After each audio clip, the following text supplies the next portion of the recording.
collision course with the Milky Way, presented by Science at NASA.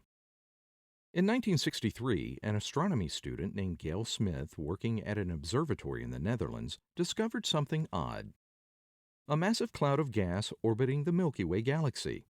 Smith's cloud contained enough gas to make 2 million stars, the size of our own sun, and it was moving through space at 700,000 miles per hour. For the next 40-plus years, the cloud remained a curiosity, one of a growing number of so-called high-velocity clouds circling the Milky Way. Interesting, but not sensational.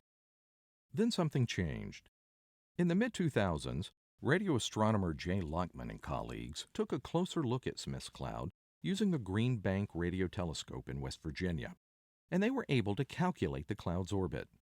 Smith's cloud, it turns out, is on a collision course with the Milky Way. 30 million years from now, give or take a few million years, it will crash into the Perseus arm of our galaxy. The impact will compress clouds of gas in that spiral arm, causing a brilliant burst of star formation. There's no real danger to the Milky Way. Smith's cloud is minuscule compared to the gigantic spiral of stars that make up the backbone of our galaxy.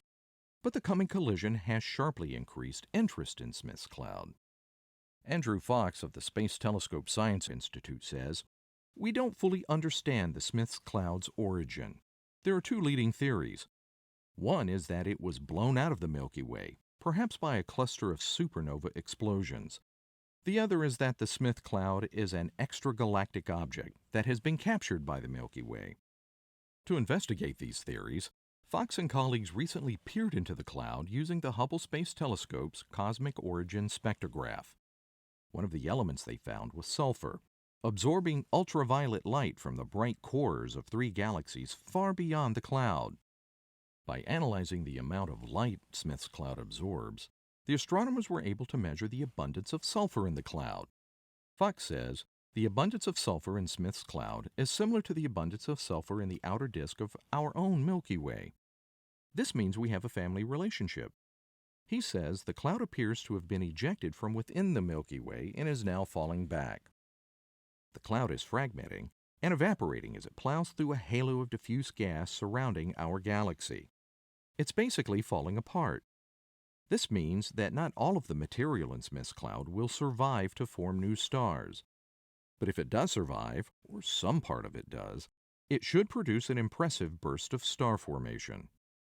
While Fox's work has cleared up some of the mystery of the Smith cloud, many questions remain. What calamitous event could have catapulted it from the Milky Way's disk, and how did it remain intact? These are questions for future research. 30 million years to impact. The clock is ticking. For updates about the Smith cloud and other impactful science news, stay